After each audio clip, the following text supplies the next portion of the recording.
Idi Amin Dada. He was a Ugandan military officer and politician who served as the President of Uganda from 1971 to 1979. He was born around 1925 in Koboko, in what was then the British Protectorate of Uganda, and he died in exile in Saudi Arabia in 2003. Now, Amin rose to power through a military coup in 1971, overthrowing the democratically elected President Milton Obote. During his rule, Amin's regime was characterized by brutal repression, human rights abuses, and widespread violence. Amin's regime is widely recognized as one of the harshest and most oppressive in the annals of African history. His lasting impact is characterized by despotism, brutality, and a legacy of human rights violations. He's known for his erratic and often unpredictable behavior. Amin's reputation was built on his capricious and frequently eccentric conduct. He was notable for making extravagant assertions, including self-declarations like Conqueror of the British Empire, and he regularly altered his official titles and names. His government engaged in the persecution and killing of perceived political enemies, ethnic and religious minorities, and basically anyone seen as a threat to his regime. Idi Amin had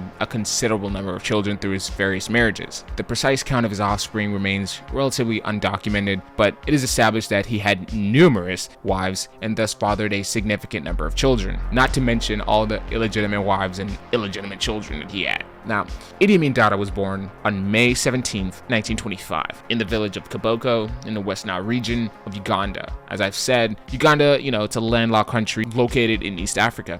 It's known for its diverse culture, stunning natural landscapes, and a complex history. So back then, Uganda in the 1920s was a British protectorate, known as the Uganda Protectorate. During this time, Uganda was under British colonial rule. You probably know that, and that's why they speak English there, which had a significant impact on the country's political, economic, and social landscape. Limited educational opportunities were available during this time, primarily for the elite and those who had access to missionary schools. Now, the educational system was designed to provide, just basic literacy and religious instructions, and Idi Amin's early education was quite limited as well, as he attended a local missionary school that offered only, a basic level of instruction. However, it's important to note that this formal education was relatively modest, lacking the depth and breadth of learning that, many of his political counterparts had access to. Consequently, Amin's educational background stood in contrast to the more substantial academic backgrounds often held by other leaders in this era. Amin's ascent to power was chiefly driven by his military journey, though. He enlisted in the King's African Rifles, also known as the KAR, a British colonial army unit based in East Africa during the late 1940s. During his time in the military, he underwent training and accumulated a valuable soldiering experience. Gradually, he climbed the ranks, progressing from a non-commissioned officer to a commissioned officer. His military service equipped him with the expertise and hands-on knowledge crucial for his subsequent involvement in politics and the orchestrating of the military coup that ultimately, thrusted him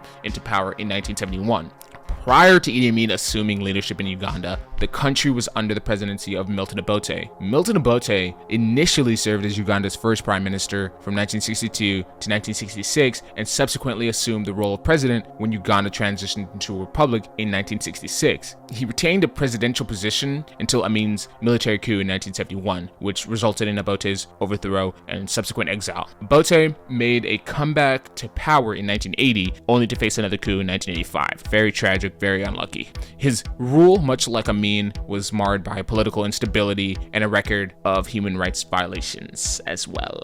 After Idi Amin seized power in Uganda in a military coup on January 25th, 1971, he took several immediate actions as the new president. Amin took the steps of suspending Uganda's constitution and dissolving the parliament, effectively centralizing authority under his control. He rationalized this move by asserting its necessity to eradicate corruption and safeguard the nation against, perceived threats, quotations. Shortly after assuming power, Amin issued a directive for the expulsion of foreign nationals, including Asian immigrants from Uganda. In 1972, Amin ordered the expulsion of Uganda's Asian minority. I'm pretty sure this is specifically like a bunch of Indian people who were there. As you know, the British Empire also did some nasty stuff in India and yada yada yada, Indians in Uganda. So he basically gave them like 90 days to leave the country. This led to a forced departure of around 80,000 people. This decision carried significant economic and social ramifications, as it compelled a sizable portion of Uganda's population to undergo forced immigration. Under Amin's leadership,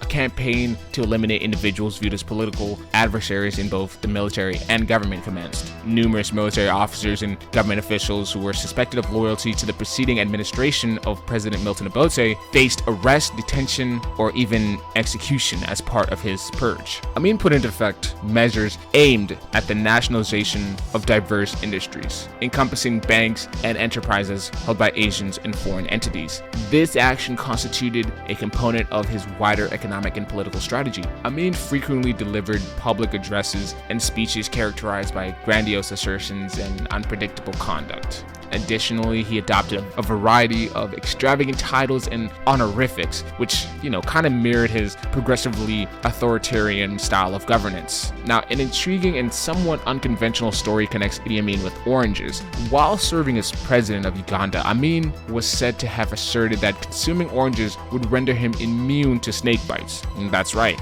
The guy who had very little education was making scientific assertions like that. He was renowned for his eccentric and unscientific pronouncements. And this belief in the protective properties of oranges against snake bites stands out as one of his more peculiar claims. There's even theories that he consumed a crazy amount of oranges, although that's just kind of a theory. So life under the rule of Idi Amin in Uganda was marked by a period of human rights abuses, as I've said multiple times. Uganda's populace existed within an environment characterized by, pervasive fear and suspicion, where government informants and surveillance were prevalent. There were a lot of snitches walking around. Individuals exercised caution in voicing their opinions due to, the apprehension of potential consequences. You could be killed for saying the wrong thing. The regime carried out arbitrary imprisonments and extrajudicial killings targeting individuals viewed as opponents. State-sponsored violence victimized thousands of people, including government officials, military members, intellectuals, and even ordinary citizens. And under Amin's governance, the quality of healthcare and education system declined, went from bad to worse, leading to a significant exodus of professionals who departed the country due to the inhospitable political climate. And that's definitely not what you want. The best and brightest were being killed by him. And when they weren't being killed by him, they basically just left because they didn't want to stay to that. The 8 years of his presidency, spanning from 1971 to 1979, resulted in a profoundly traumatic legacy for both the nation